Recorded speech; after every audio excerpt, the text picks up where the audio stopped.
¿Listo? Bueno, el día de hoy vamos a ver el tema de oftalmopatía asociada a tiroides y vamos a empezar con unas cuantas generalidades acerca de esta enfermedad.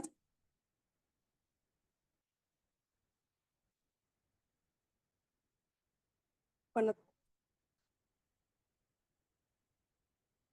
esta enfermedad es una enfermedad que es autoinmune, en cierta manera también es autolimitada y la principal característica de esta enfermedad es que va a estar asociada al hipertiroidismo. También tenemos que en adultos representa el trastorno orbitario más común y esta enfermedad debe considerarse como diagnóstico diferencial un diagnóstico diferencial neurooftálmico.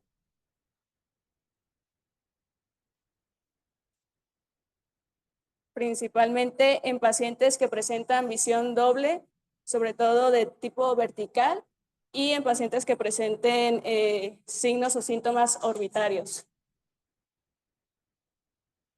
Tenemos también que esta enfermedad va a tener otros términos como orbitopatía u oftalmopatía tiroidea o enfermedad, orbitopatía, perdón, de Graves.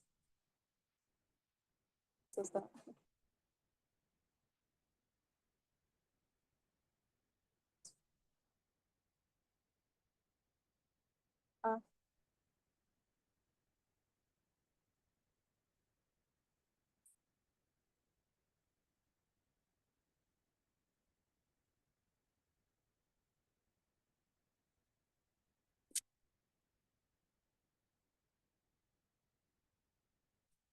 ¿sí se escucha?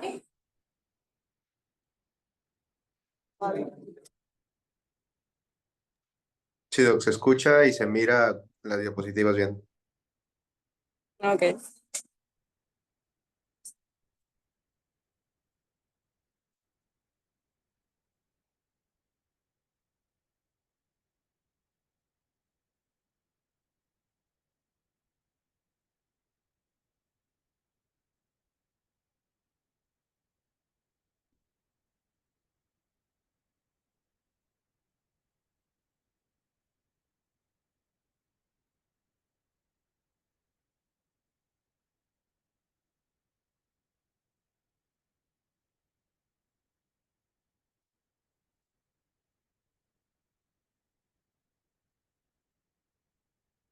¿Una anterior?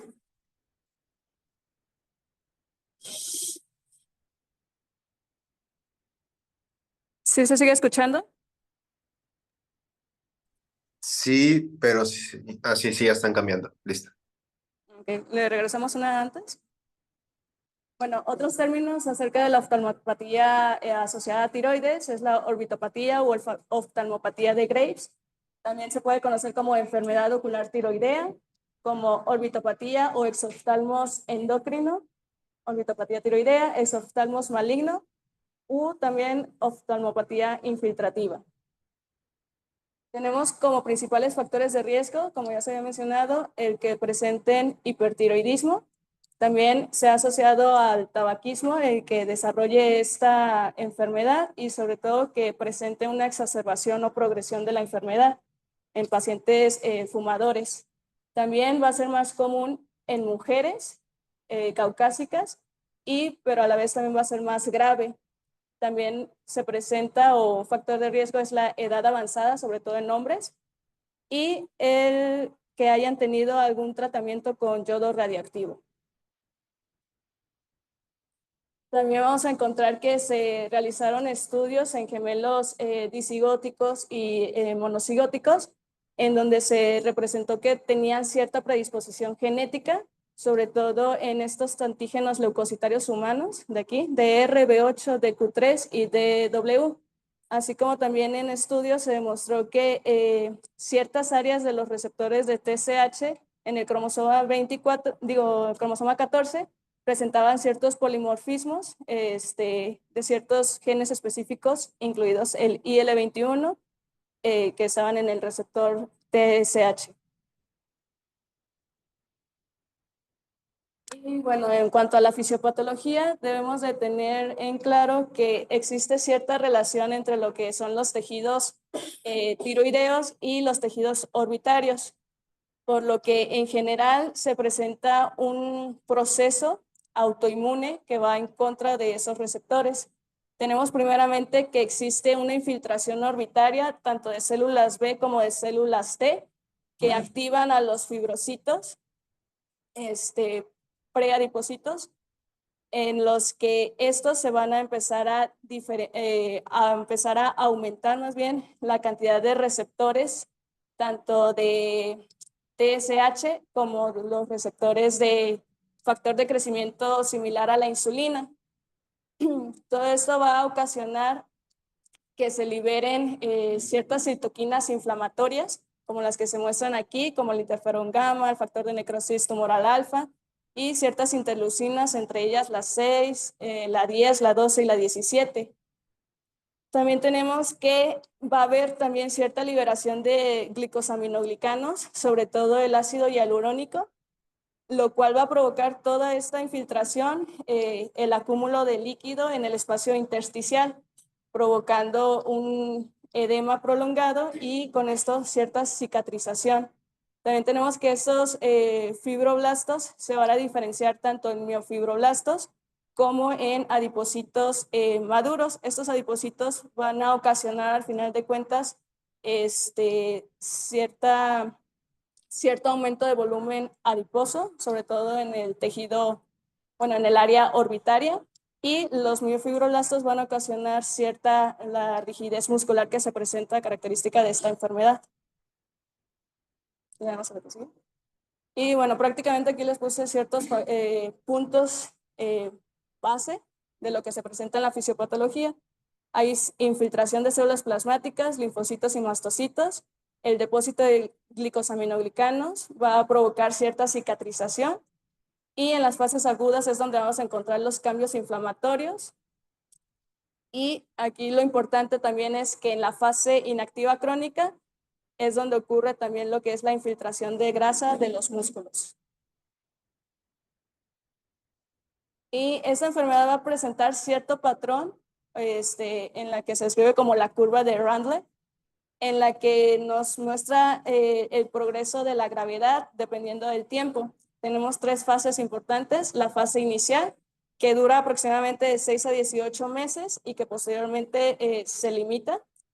Tenemos la fase estática, donde hay una disminución de esa fase inicial inflamatoria y presenta cierta mejoría mínima. Ya en la fase de reposo, entonces hay una mejoría gradual, tanto de la motilidad como de la retracción de los músculos. En cuanto a la clínica, la podemos dividir también de acuerdo a la curva anteriormente mencionada, la de Randle. Básicamente en dos fases, una fase activa y una fase inactiva. La fase activa va a ser donde presenten todos los signos y síntomas que sean o que representen inflamación. Aquí tenemos las peculiaridades de los pacientes, que generalmente presentan hinchazón de los tejidos blandos perioculares, principalmente la retracción del párpado y los característicos ojos saltones que llegan a presentar este tipo de pacientes. También la mayoría de los pacientes llegan a tener quejas comunes como irritación corneal, sensación de cuerpo extraño y ardor. Esto por lo mismo de si llegan a presentar lagoftalmos, pues van a presentar una mayor exposición corneal y por ende todas las molestias mencionadas.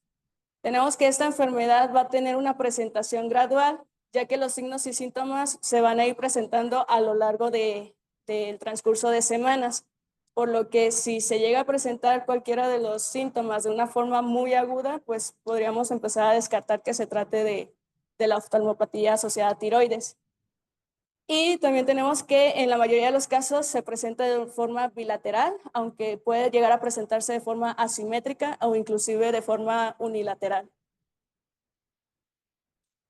Y bueno, tenemos algo también muy característico que presentan los pacientes, es la hinchazón o inflamación de la carúncula y la inyección conjuntival, sobre todo en lo que son las posiciones de los rectos. Por ejemplo, aquí se ve en el recto externo y aquí la inflamación de la carúncula. Y estos signos nos van a hablar de que está presentando cierta actividad de la enfermedad.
Listo, ahora sí se escucha.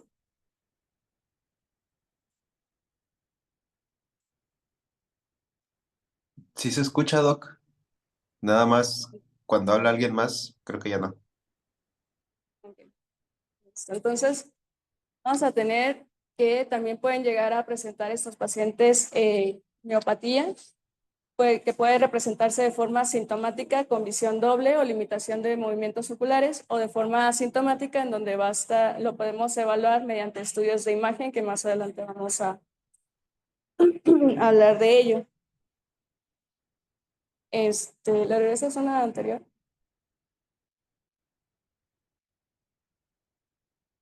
Bueno, como se observa aquí, tenemos también que tener en cuenta que en la mayoría de los pacientes van a presentar cierta limitación, o más bien cierta limitación eh, hacia mirar hacia arriba, y van a presentar endotropia. Eso es lo más característico. En la segunda imagen se observa una gran diferencia entre uno y otro ojo. Esta paciente se supone que está mirando hacia arriba, y aquí vemos la limitación importante de su producción. Y en la tercera imagen nos muestra una paciente que se supone, ciertos pacientes también tienden a tener una postura de inclinar la cabeza como hacia arriba para disminuir el esfuerzo de mantener la mirada en posición primaria. Entonces, inclinan ciertamente la cabeza. Vamos a la siguiente. Y bueno, como mencionamos que ciertos pacientes van a empezar a presentar diplopia, sobre todo vertical. Una forma de registrarla es mediante los campos visuales de diplopia con el perímetro de Goldman. Eh, en esta se le pide al paciente que siga cierto estímulo, visual, y que al momento en que empiece a observar doble, entonces nos lo indique, y de esta forma se hace el trazado de la visión binocular. En la primera imagen se muestra un área de visión binocular normal, en donde no presenta diplopia más que en las áreas nasales al momento de mirar hacia los lados. Y en la segunda imagen se muestra un paciente con OAT, en donde se disminuye el área de visión binocular, que no presenta diplopia, y toda esta área de acá es donde el paciente refiere diplopia, sobre todo al mirar hacia arriba y hacia los lados. Y una de las complicaciones a las que se prefiere pues no llegar es lo que es la neuropatía óptica. En pacientes que presentan OAT grave, van a presentar la neuropatía óptica hasta un 50% de estos pacientes, y representa una incidencia de pérdida visual del 2 al 9%. Tenemos que se va a reportar un campo visual con aumento de puntos ciegos, defectos centrales y centrosecales, y generalmente estos pacientes pueden llegar a tener una visión pues no tan mala a partir de 20/60 o peor, presentando escotomas centrales que a menudo se combinan con defectos arqueados. Pero inclusive hay pacientes que pueden llegar a presentar visiones, agudezas visuales normales. Eh, esta neuropatía óptica, una de las principales causas pues es el apiñamiento por el engrosamiento de los músculos extraoculares, lo que va ocasionando esa pérdida visual. Le damos a la que sigue.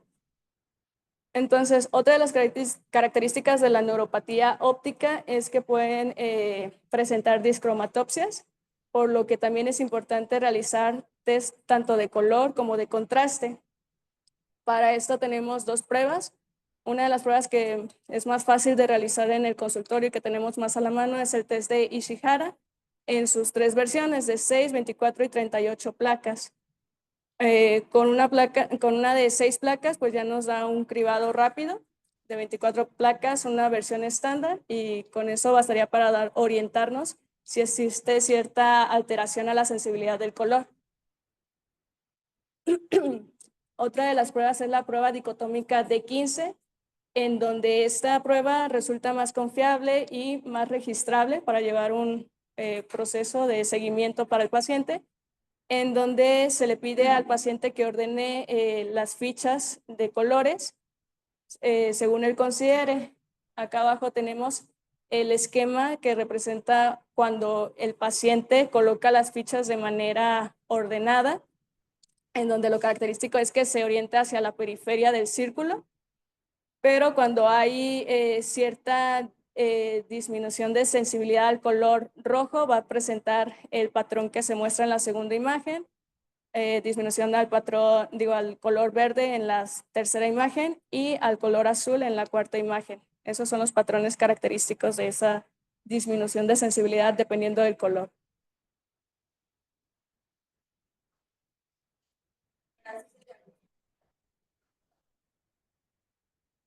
En OAT, Sí, en OAT no hay como un patrón característico, nada más se solicita como para tenerlo registrado, porque en el Ishihara pues te puede salir a ti diferente y luego alguien más lo hace y ya salió. Pero esto es como para tener un registro y a veces no es como que salgan con protanopia, sino que únicamente lo normal va a estar ahorita alterado, vamos a ahorita a ver un caso, pero es una forma también de diagnosticar las discromatopsias. Y hay de diferentes número de cantidad de fichas, hay de 15, de 50, de 100.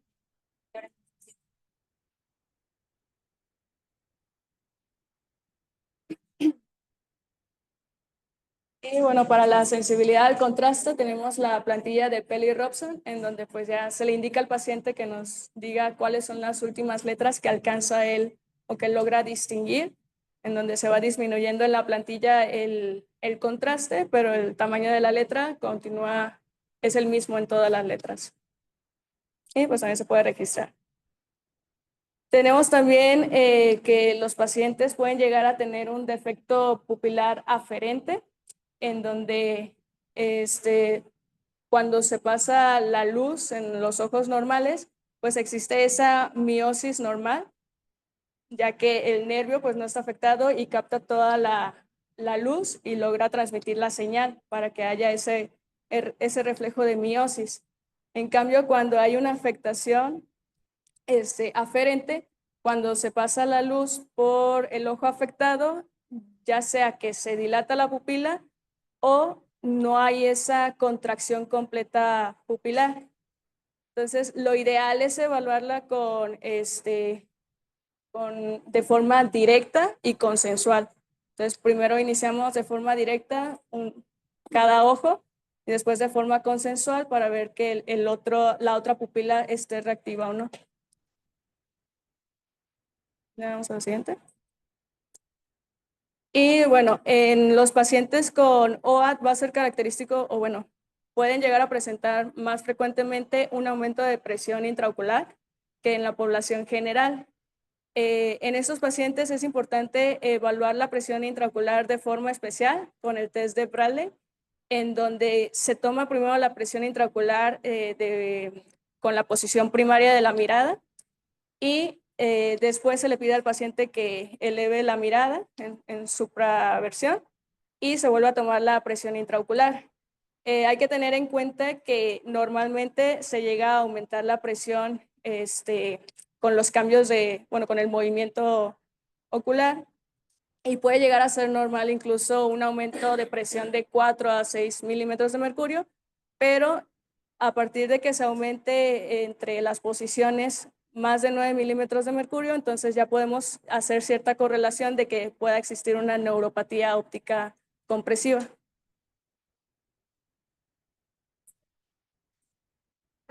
¿Se le pide al paciente que mire para arriba y luego que vuelva a enderezar la mirada? ¿O se le toma viendo para arriba? Ok. Ajá, esa era mi duda.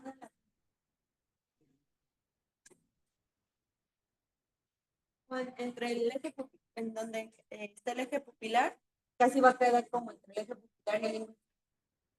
Y si hay pues a veces se puede hacer, a veces no por alteraciones corneales, pero sí, más, yo tengo entendido que es más bien un cambio de más de 4 ya es significativo, ¿sí? Si posición primaria está en 20 y va hacia arriba 25 y es positivo, 24 ahí está como que todavía positivo, 23 no pasa nada, pero sí hay que tomarlo siempre, sí, sí.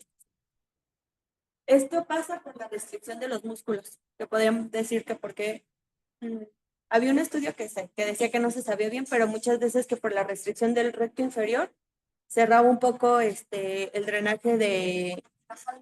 Ajá, como no puede subir el párpado, hay una restricción de los rectos inferiores, el párpado, el ojo.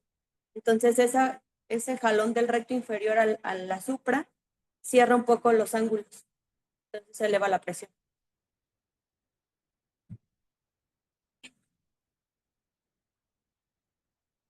Y bueno, como vemos, pues en la neuropatía óptica va a haber cierto cambio en los campos visuales, sobre todo presentando un agrandamiento del punto ciego y en zonas paracentrales. Aquí les puse una imagen general.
Y bueno, como les comentaba, es necesario apoyarnos con imágenes. Sobre todo, el gold estándar es la tomografía computarizada, con cortes tanto axiales como coronales finos de aproximadamente 2 milímetros, y nos podemos apoyar también con ecografía y con resonancia magnética. Y lo que vamos a encontrar en esos estudios de imagen, o el hallazgo más clásico que encontraremos, va a ser el agrandamiento del vientre muscular, de los músculos, perdón, extraoculares, y pueden llegar a tener o no la preservación de las inserciones de los tendones. Tenemos que tener nuevamente en cuenta que en una enfermedad crónica inactiva van a presentar un mayor lesiones más grandes por la infiltración grasa.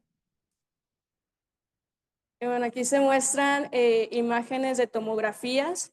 En las dos primeras de su izquierda tenemos cortes axiales y los otros dos son cortes coronales, en donde se muestra en esta zona el engrosamiento del músculo, lo que ocasiona en el ápice de la órbita cierta opresión hacia lo que es el nervio óptico.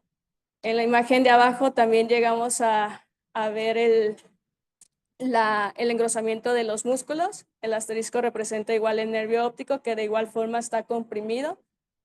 Y en el corte coronal de la imagen de abajo tenemos que las flechas nos indican lo que es, bueno, casi no se diferencia el nervio óptico debido a que hay una compresión de todos los músculos extraoculares en ambos ojos. Esta es otra tomografía de corte axial, en donde también, si bien la disminución visual es por el engrosamiento de los músculos que comprimen al nervio óptico, también la disminución visual se puede deber a que hay una rectificación o un estiramiento del nervio óptico ocasionado por por una proptosis considerable. Entonces, en lugar de que se observe como esas onditas en el nervio óptico como una S, va a presentar esa rectificación o estiramiento del nervio. Y bueno, como les mencionaba, esta es otra tomografía cortexial en donde el asterisco nos representa que ya hay una afectación de la inserción tendinosa. Vemos también aquí la rectificación del nervio y aquí el engrosamiento del músculo del recto externo. Lo más común es que los músculos más afectados, generalmente son el recto medial y el recto inferior. Y esta imagen es una resonancia magnética T1 en donde nos muestra igual el engrosamiento de los músculos, pero aquí a diferencia de la imagen anterior nos muestra que no hay una afectación de las inserciones tendinosas de ninguno de los dos ojos. Y bueno, como otros estudios de imagen de apoyo, tenemos al ultrasonido, tanto modo B, que son los superiores, como el modo A. Los dos primeros del lado izquierdo nos muestran un grosor muscular que es normal. Las flechas nos indican el contorno del músculo. Y en el modo A vemos que igual las flechitas de arriba nos muestran los límites del músculo y sobre todo aquí se ve que tiene una baja reflectividad debido a que pues no es tan grueso o no hay esa fibrosis muscular. En cambio, en las imágenes del lado derecho podemos observar en el eco B, aquí igual el grosor del músculo que está aumentado. Y en el modo A, aquí sí, por la misma fibrosis o el engrosamiento muscular, sí se observa una reflectividad mayor. Y bueno, ya pasando a la clasificación, tenemos dos clasificaciones importantes. La de Eugogo, que nos va a representar o nos va a cuantificar la gravedad y la probabilidad de pérdida visual. Y la otra clasificación que vamos a ver más adelante, que es la de CAS, que nos va a representar o cuantificar lo que es la actividad de la enfermedad o el grado de inflamación. Entonces, en cuanto a la de Eugogo, tenemos que se puede dividir en leve, moderado o ya amenazante para la visión. En cuanto al leve, tenemos que va a presentar una retracción palpebral menor a 2 milímetros, una inflamación leve de tejidos blandos, una proptosis menor a 3 milímetros, puede o no haber diplopia, y si la hay, llega a ser transitoria, y pues presentamos esos síntomas de exposición que sí responden a los lubricantes. En cuanto al tratamiento moderado, tenemos que hay una retracción ya mayor a 2 milímetros, una proptosis igual mayor a 3 milímetros y aquí ya hay presencia de diplopia. Y para considerar que ya es amenazante para la visión, tenemos que ya existe una neuropatía óptica o que ya está presentando una queratitis por exposición que justifica su intervención inmediata, como por ejemplo si ya presenta riesgo de una perforación corneal. Tenemos a la siguiente. Y esta es la otra clasificación que también se tiene que hacer en conjunto con la de Eugogo, que nos presenta 7 signos y síntomas que dependiendo de cuántos llega a presentar el paciente es el grado de actividad que presenta. Tenemos que más de 3 de estos signos o síntomas ya representa una enfermedad que está activa.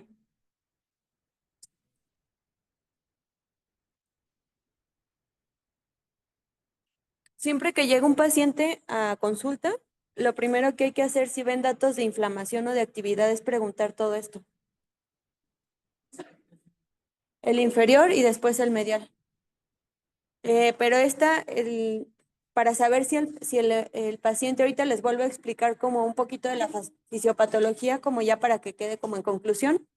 Pero estas 7 cositas hay que preguntárselas específicamente al paciente para ver si hay más de 3. En cuanto ustedes detecten más de 3, es indicación de bolos de esteroide. Si hay más de 5, es indicación de bolos de esteroide, pero de 1 gramo diario, 3. Ahorita lo vemos en el tratamiento.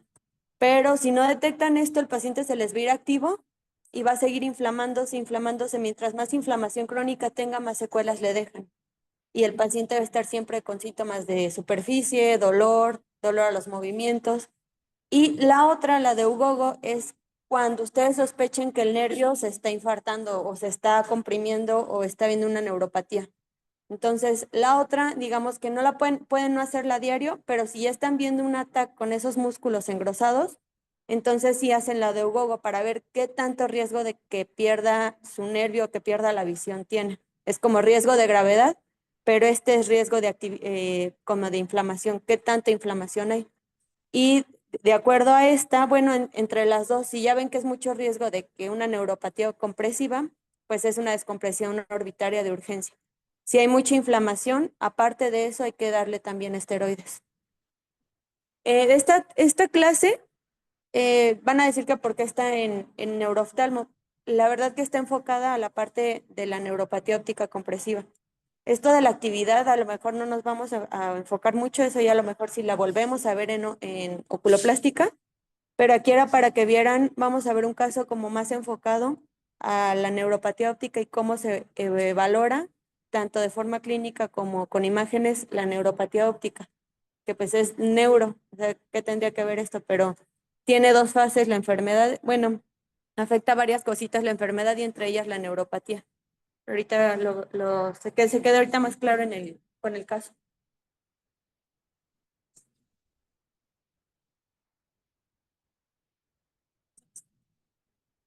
Y bueno, aquí les puse ciertos diagnósticos con los que se puede diferenciar, como el pseudotumor orbitario, miositis orbitaria o tumores orbitarios. Vamos a la siguiente. Y como mencionaba la doctora, en cuanto al tratamiento, principalmente hay que tener en cuenta que hay que apoyarnos de un neurooftalmo, un cirujano orbitario y sobre todo del endocrino para tener un enfoque multidisciplinario. Y el tratamiento va a ser de acuerdo a la fase en la que se esté presentando el paciente. Tenemos también que tener en cuenta su curso, que es autolimitado. Generalmente a partir de las 18 a 36 semanas empieza a autolimitarse y ciertos pacientes presentan cierta mejoría espontánea. Vamos a la siguiente. Y bueno, esta tablita es como de forma general, dependiendo de la fase en la que encontremos al paciente. Si el paciente está estable, entonces es su seguimiento con el endocrinólogo, con su tratamiento de base de su enfermedad. Si ya lo encontramos en una fase activa, como mencionó la doctora, va a depender de la puntuación de actividad que presente. Si es mayor a 3, pues va a ser manejar el siguiente protocolo de esquema de esteroides de forma intravenosa. Si es mayor a 5, como ya mencionó, es 1 gramo diario por 3 días y después continuar con el mismo esquema de esteroides intravenoso. También tenemos que si está en una fase inactiva, entonces es cuando ya se tratan las secuelas o las formas estéticas. Si se llega a presentar la neuropatía óptica, entonces, como mencionábamos, a una descompresión urgente. Si hay restricciones musculares, pues hay que valorar la cirugía de estrabismo, esto siempre y cuando generalmente esté en una fase inactiva. Y de igual forma, las alteraciones palpebrales hay que considerar, si son por motivos estéticos, siempre van a quedar hasta el último, o sea, ya es lo último que se trata. Pero si en dado caso llega a presentar exposición corneal importante por la oftalmos, que como les mencionaba, si llega a presentar cierto riesgo de perforación corneal, pues es importante realizar una intervención inmediata que podría ser con tarsografía temporal. Y bueno, aquí está el esquema que les mencionaba de los corticosteroides, que es a base de metilprednisolona intravenosa, que va de 500 miligramos cada semana por 6 semanas, las primeras 6 semanas, y después se disminuye a 250 miligramos intravenosos, igual semanales, por otras 6 semanas más. También en apoyo de un reumatólogo también podemos dar lo que es micofenolato de 1 gramo oral diario por 18 semanas o alguno otro inmunomodulador. También representa otras terapias médicas, pero estas terapias o siguen en fase de investigación o no hay estudios suficientes como para corroborar su eficacia. pues no se llegan a manejar tanto, pero las podemos como tomar en consideración: la plasmaféresis, la inmunoglobulina intravenosa, rituximab, y sobre todo aquí la inmunoterapia, que va dirigida contra esos antígenos que van contra los receptores tanto de TSH como del factor de crecimiento similar a la insulina. Y otro que también está como en estudio, que no se ha valorado suficiente, es el uso de selenio. Y bueno, ya para el tratamiento con cirugía, tenemos que considerar la descompresión orbitaria cuando hay el riesgo o una amenaza inminente de la visión, ya sea por la exposición corneal grave o por una neuropatía óptica. Y también en la fase inactiva podemos considerar también la descompresión orbitaria, cirugía de los músculos oculares y de párpados, en dado caso que presente una visión doble, exposición o un problema estético importante. Y bueno, aquí es una imagen del antes y el después de la corrección aquí de la retracción palpebral. Pues sí se logra un gran cambio entre ya esto en fase inactiva. Vamos al siguiente.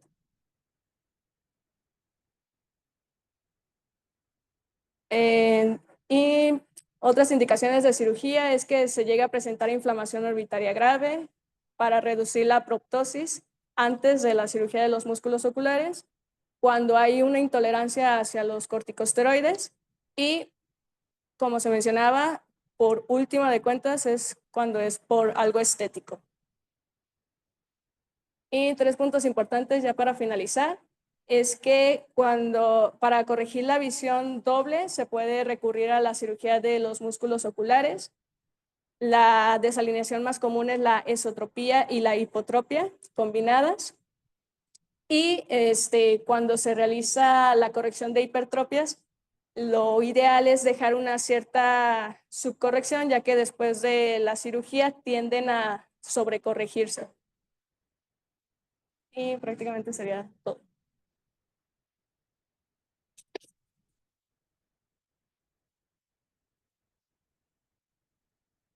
Aquí algo que comentó Cas, lo más común es que sean mujeres, pero comentó que era también más grave y no. Más bien, es más común en mujeres, pero cuando es en hombres es más grave, les va peor. También tomar en cuenta lo del tabaquismo, o sea, muchas veces están fumando y están en tratamiento y nunca les preguntaron, ¿ya dejó de fumar? Y el paciente ni siquiera lo sabe, no lo relaciona. Nosotros que sí lo sabemos, tenemos que siempre estar como ver, tanto si es pasivo o activo, suspender el tabaquismo. En el tratamiento, cuando quieren operar algo estético, solo se puede operarlo hasta que pasen 6 meses de que esté estable, de que no haya tenido ningún cambio de tratamiento esteroideo, porque van a haber pacientes que hace 3 meses le hicieron algún ajuste y hace 5 meses todavía estaba activo y llegó con retracción palpebral y ya se quiere operar porque no le gustó cómo quedaron sus párpados o porque tiene proptosis y no le gusta. Entonces hay que hacer ahí como una descompresión, no de la órbita, sino de la grasa. A veces solo con pura sacar grasa mejora, pero hay que explicarle que hasta que no esté como en control por 6 meses se puede hacer lo estético. Si no, van a tener una tormenta con riesgo de que haya una tormenta tiroidea por estar entrando a una cirugía con alguien activo. Para los estudios siempre se pide un perfil tiroideo y siempre hay que pedir para saber si hay actividad o hay afección ocular. Hay que pedir los anticuerpos anti-TSH. Si piden perfil tiroideo, nunca trae eso. Entonces hay pacientes que traen el perfil tiroideo normal y los anticuerpos elevados. Ahí probablemente su enfermedad sistémica esté controlada, pero si trae los anticuerpos elevados, puede tener únicamente como la actividad orbitaria. Y lo de la curva. Imagínense que es como, imagínense, la curva empieza y empieza la inflamación. La inflamación, esto varias veces lo comentó que es autolimitado. Si alguien tuviera una enfermedad o un familiar con esto, no le van a decir, ahí es autolimitado, no te hagas nada. De inmediato, si alguien tuviera esto, quisiéramos que nos trataran para que no nos deje secuelas. Entonces, muchas veces van a llegar pacientes inflamados o que ya les empiezan a ver que hacia arriba ven doble. y dicen, no, pero no se ve inflamado, pues no pasa nada, es autolimitado. Y pasan 6 meses, 1 año, y ya les queda esa restricción por no haberlo tratado.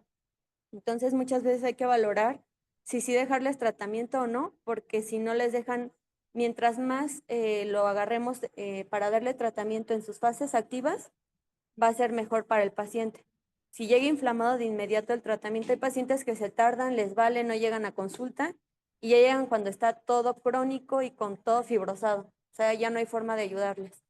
Pero en la fase activa es cuando nosotros tenemos que intervenir para que esa fase de actividad sea más corta y las secuelas de lo crónico no lleguen a tanto. ¿Sí? ¿Tienen alguna duda hasta ahorita?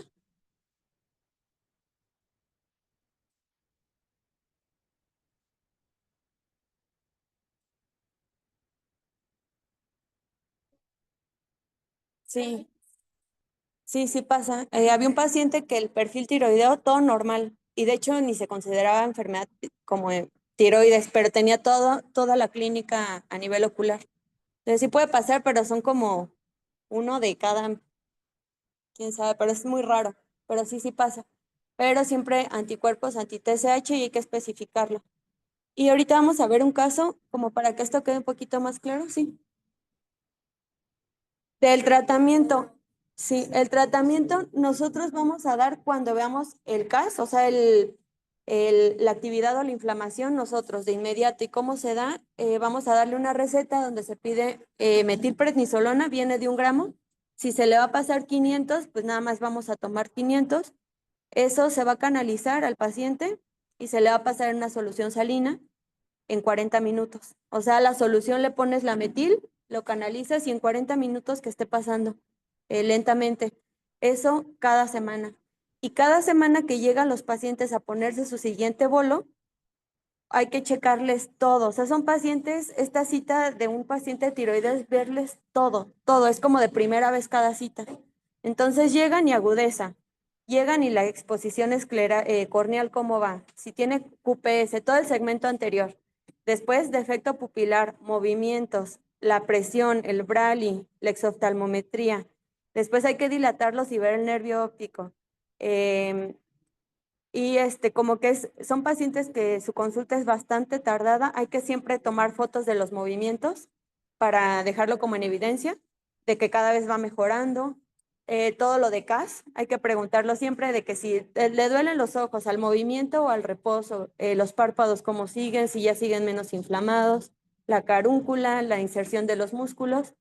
La tomografía solo se pide, si están activos puede ser cada 3 meses o en el seguimiento, porque no van a llegar con una tomografía cada bolo. Entonces se los pueden extender.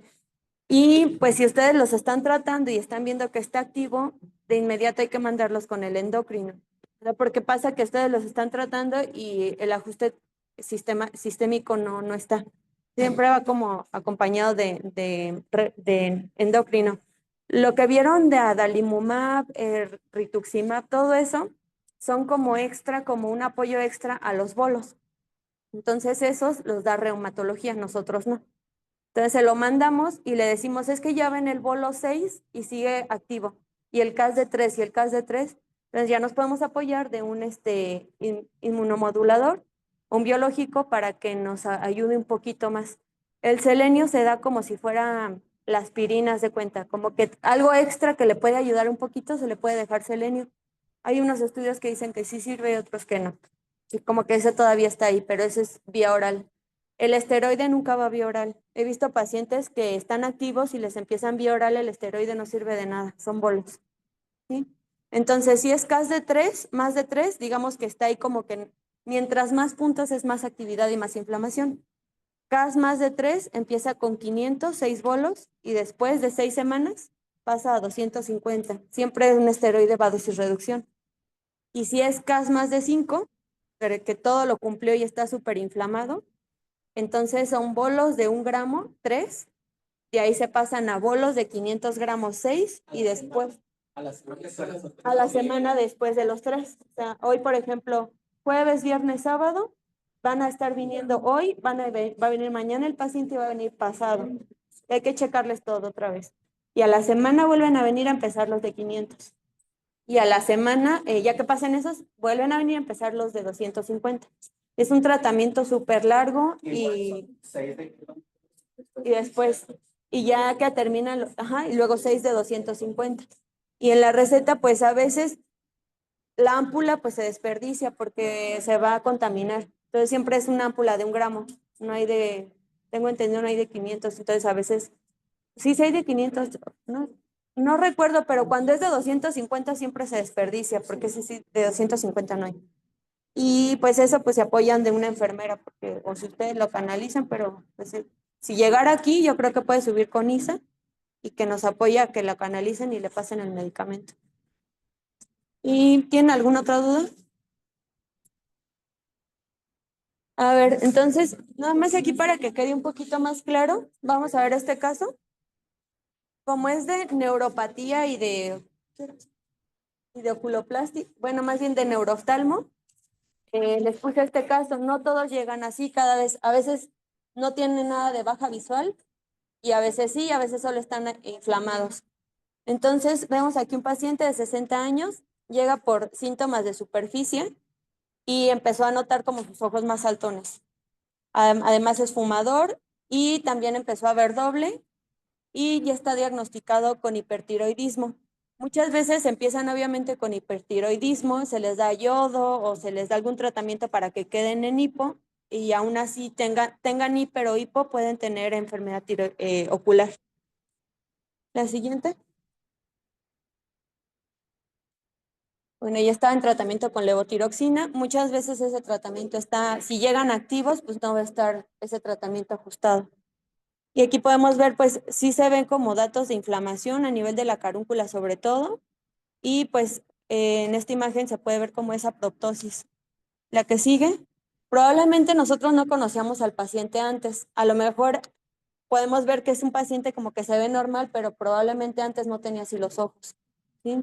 La agudeza visual, pues él menciona que bajó la visión y pues no tenía lagoftalmos, porque muchas veces cuando vemos esta retracción, la retracción siempre va a ser, se le conoce como flare, que es a nivel como del tercio externo de los párpados. A veces me presentan pacientes que se quieren operar de párpados y yo les veo esto y hasta que no les pida un perfil, los opero porque a veces traen ahí enfermedad tiroidea no diagnosticada. Pues aquí ven la exoftalmometría que les decía, base 122. 122 es desde aquí hasta acá, lo que mide la regla de huesito a huesito. Y pues está más proptótico el ojo derecho, 24 y 23. Aún así ya es más de 22 y ya se considera anormal. Y pues sí tenía el Braille, si se fijan, de 18 sube a 27 y a 28. Dolor a los movimientos oculares también tenía y síntomas de superficie, porque esta retracción pues va a terminar haciendo un mal parpadeo y pues terminan con ojo seco, tanto por la exposición como a veces ya tienen mucho lagoftalmos. ¿La que sigue? Esperar un rato a que esté así. No, inmediatamente. Sí, también hay que, si está la presión elevada, sí hay que dejar hipotensor. Ahí no hay como uno en específico, puedes empezar con timolol o con un de preferencia no por la superficie. Y entonces aquí la actividad, acuérdense que es con el CAS. PISA, ese es otro, no lo pusieron, pero este es otro, clasificación. Pero ya tomando el CAS en cuenta y la severidad de UGOGO, a ver la siguiente para ver si está ahí ya como el resultado. Algunos médicos lo tienen en su consultorio, algunos lo hacen y otros ya viene como el esquema, ya nada más lo imprimen. Este es como un seguimiento de los pacientes y hay que llenarles todo. Por eso les digo, son pacientes con citas muy largas, porque es como si fuera de primera vez todos los días, aparte como de toda la neuropatía. Aquí está cuánta limitación tiene a la supra, la infra, los movimientos, la parte de la superficie ocular, parte de la agudeza visual, el Ishihara. ¿La que sigue? Y entonces, de acuerdo a esa tablita, pues ya nos va diciendo cuántos puntajes obtuvieron. La que sigue. Entonces, en este paciente, la que sigue, tenía dolor, tenía quemosis, edema de carúncula, edema palpebral y completó un CAS de 4. Y en cuanto a la severidad, o sea, qué tan grave era que perdiera agudeza visual, pues estaba en moderada severa.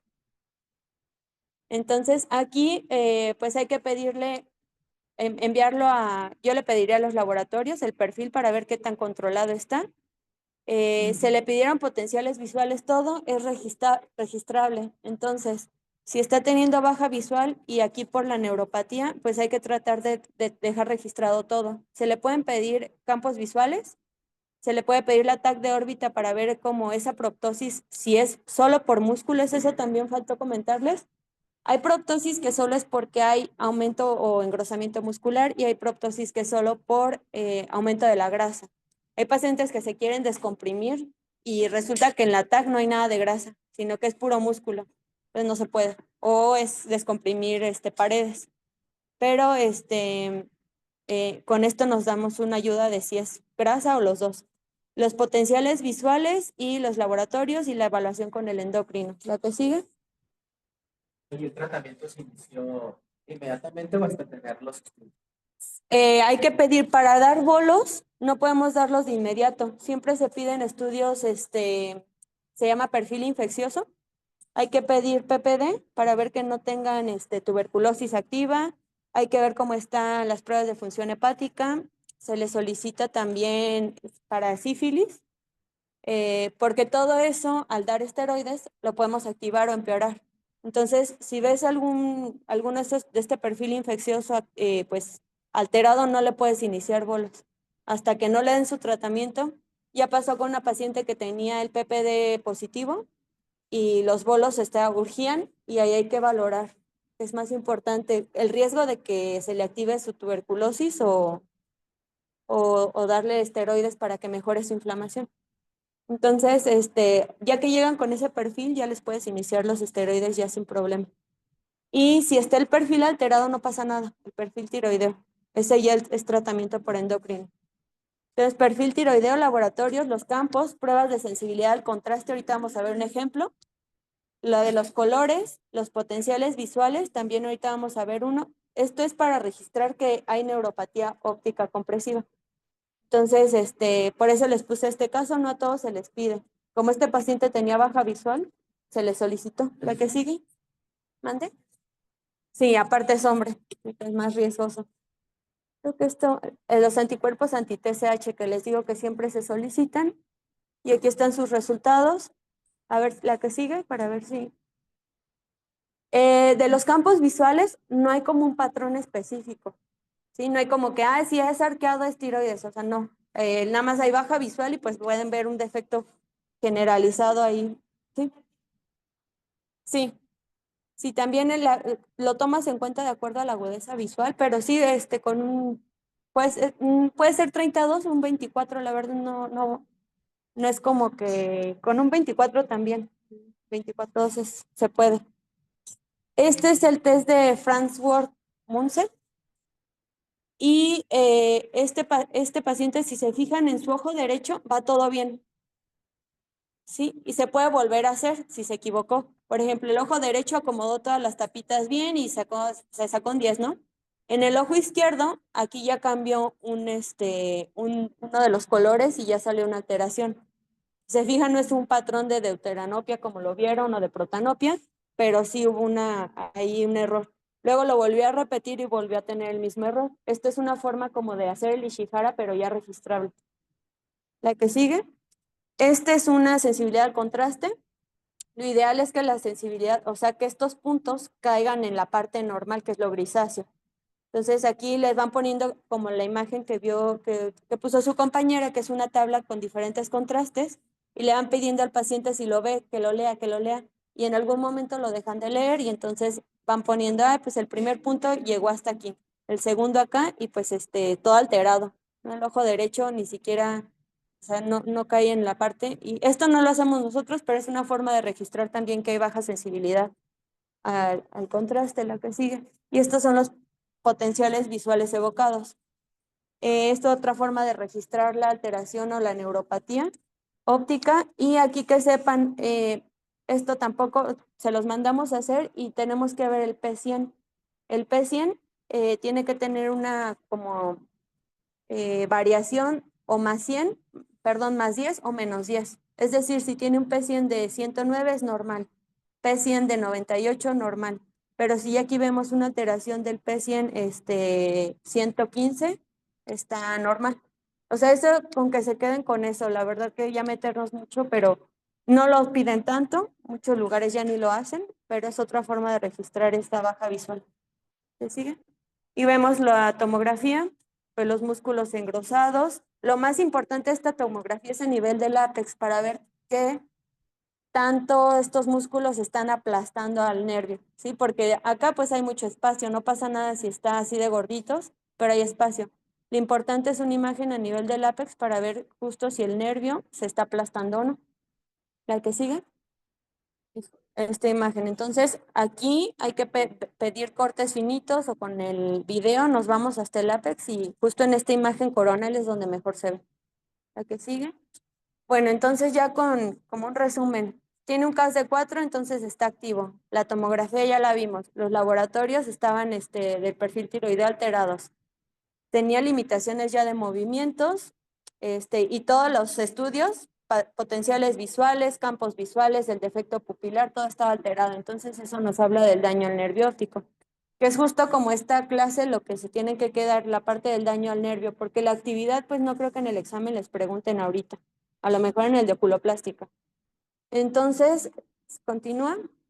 ¿Qué se le hizo? Por la actividad y por el daño también hay que valorar, aunque no llegue al 5, pero estamos viendo una actividad o un eugogo de gravedad muy alto, pues es mejor iniciarle los bolos para que desinflame más rápido y ahí seguirle como con los siguientes bolos, pero la verdad que se podrían dejar con bolos de 500 o valorar que aparte es hombre, fuma, o sea, hay que tomar todo eso en cuenta.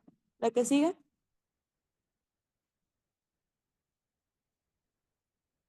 Pues tratamiento para el resto de por ejemplo, toda la exposición corneal que tenía, hay que dejarle tratamiento. Si tiene un lagoftalmos horrible, hay que darle una tarsorrafia, o sea, temporal. Hay que cerrar ese párpado o sí, para que no se siga secando. Que eso hasta que no lo desinflamemos no lo vamos a poder descomprimir. O hasta que no descomprima y hagas la cirugía, va a seguir eso expuesto. Entonces, a veces tarsorrafia, cámara húmeda, mucha lubricación.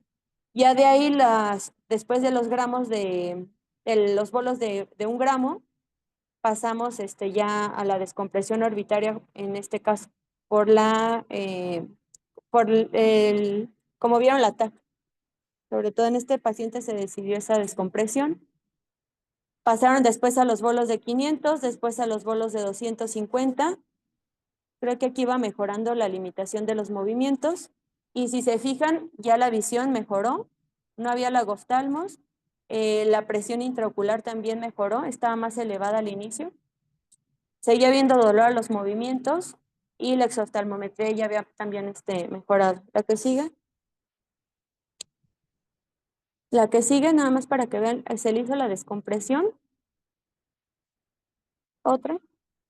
Y bueno, y aquí tenemos la que sigue, no sé si ahí está. La que sigue, los movimientos mejoraron. La que sigue. La que sigue. Bueno, este es el paciente ya operado. Una atrás. Y ya como digamos que las conclusiones del caso, le pusieron la pre y la post.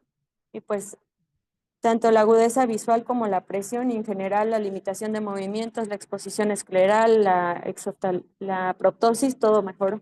Pero hay que ir viendo como qué es lo que tiene más. Este paciente desafortunadamente tenía los dos, tanto neuropatía óptica compresiva como actividad. Hay pacientes que no tienen nada de neuropatía y solo tienen actividad. Y hay otros que ya vienen con puras secuelas.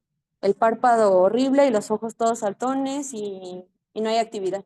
Entonces hay que ir valorando cada paciente.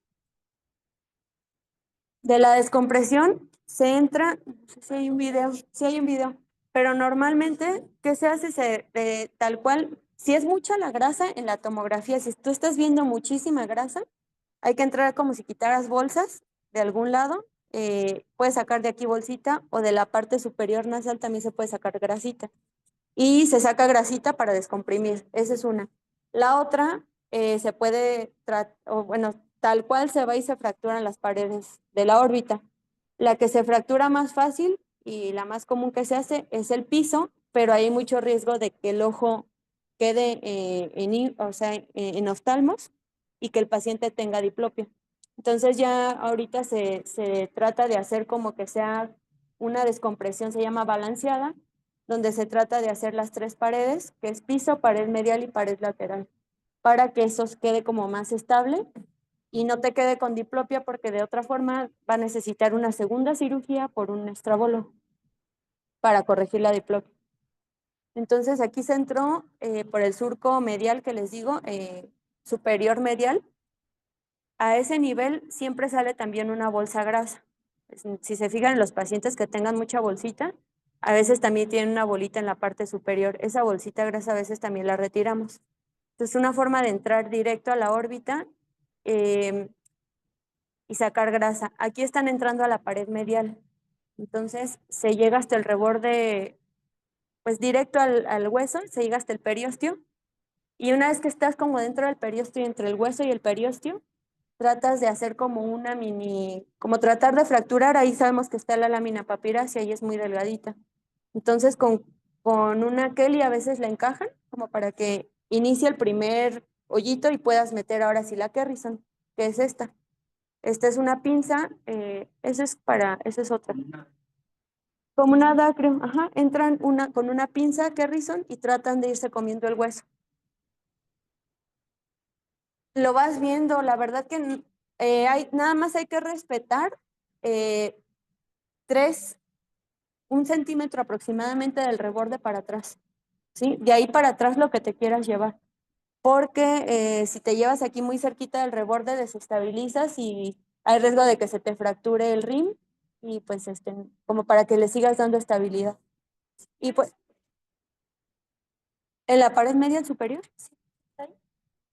Ah, sí. Puedes entrar por carúncula. Si no quieres hacer herida en piel, puedes entrar por la carúncula y directo a la pared medial. También hay pacientes que entran a nivel transconjuntival por piso y de ahí se continúan desperiostizando hasta llegar a pared medial. Sí se puede. Y no sé.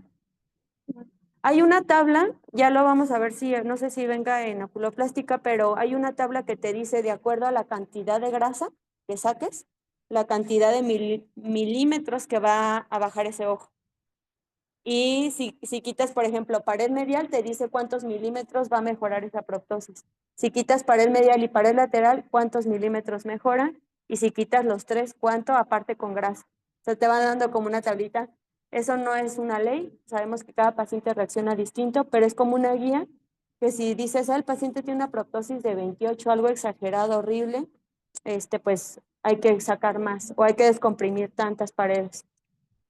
Mira, aquí por ejemplo están entrando transconjuntival, llegan hasta el reborde orbitario inferior y ahí tanto pueden ya empezar a sacar grasa o llegar hasta el periósteo, tratar de llegar al piso y tal cual ahí en el piso fracturar de forma intencionada la pared, bueno, el piso a nivel medial. Y algunos pacientes con mucha proptosis pueden tener luxación ocular, pues del globo ocular. No sé si lo han visto, hay pacientes que incluso lo hacen intencionadamente, de que se salen los ojitos. Cuando eso pasa, si hay pacientes que les pasa de tanta proptosis que tienen, el globo se sale y es una urgencia, o sea, hay que meterlo de inmediato, porque cuando pasa eso de que se sale, los pacientes dejan de ver de forma transitoria, porque el estiramiento del nervio termina como bajándole el flujo, dejan de ver y hasta que ellos se lo empujan, a veces no pueden y llegan a urgencias con eso, hay que tratarlo de meter. Mientras más dure afuera, hay más riesgo de que pierda pues, nervios y quede con baja visual.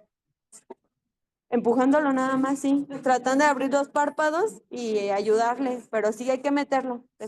Y cuando ya se les luxa varias veces, ya es también indicación de operarlos. Eso no está bien. O sea, en algún momento va a quedar con mala visión y ya va salió.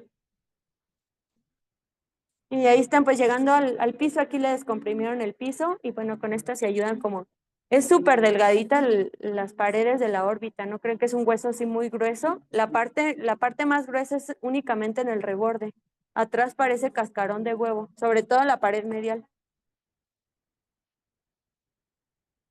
La grasita es como en el piso, ya es el piso como tal, entras por aquí, pero hay que llegar profundo y al piso, sí.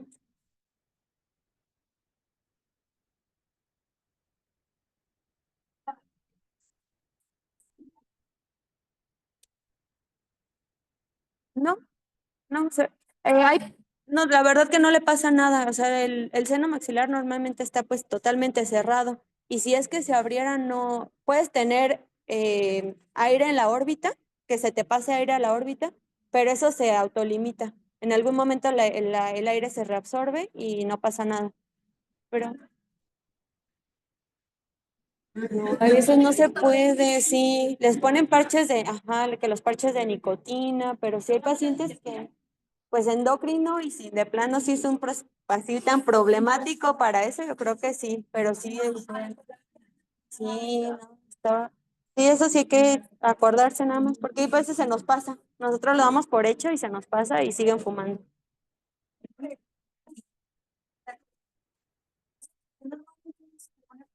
Una pinza, es depende del cirujano, hay mucho riesgo de hemorragia retrovulvar. Entonces yo siempre pinzo, corto y luego cauterizo y después quito la pinza. Pero he visto muchos que hacen eso. Uno de mis maestros hacía eso y pues a veces, sobre todo si es con el monopolar, es más cómodo y por rapidez. Pero ya porque tienen tanto experiencia y si les pasa algo, pues saben rápido cómo resolverlo, pero por seguridad es mejor pinzar primero. ¿Alguna duda?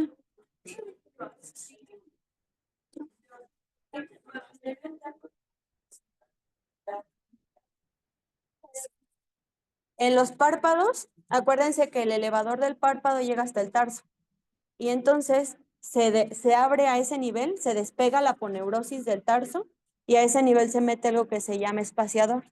Ese espaciador puede ser con algo que se llama LODER, que es dermis acelular, es algo que se compra y más o menos ahí es algo como, es una cirugía como medio, ¿cómo le dicen? Como tú pones ese como la cantidad bonita, lo que quedó, lo sientas y se ve muy bien, y al siguiente día otra vez con retracción. Es como media engañosa esa cirugía porque sobre todo trabajar con músculos que elevan los párpados son engañosos. Es la tosis igual, quedó muy bonito en la cirugía y después sigue con tosis o con retracción. Entonces, se ponen espaciadores y eso se pueden poner tanto en párpados inferiores como en párpados superiores, pero es justo a nivel de donde empieza el tarso, bueno, más bien de donde termina el tarso para arriba. Y ahí puedes poner la cantidad de espaciador que tú quieras. Hay otras que hacen únicamente, cortan el elevador y lo sueltan para que el párpado caiga, pero pues tienes riesgo de tosis. Y no pesa de oros, no porque no hay que mejor cortar el músculo. Y otras miotomías como hacen hoyitos a la aponeurosis para que le quites de fuerza y lo debilites y baje. Pero lo que más he visto que funciona son los espaciadores. ¿Alguna otra duda? Ah, gracias. Ajá. Esa es la tablita que les decía. Si quitas solo grasita, ¿cuántos milímetros mejora? Si quitas grasa y pared y hacer como, pues, es una idea que te da para poder mejorar la proptosis.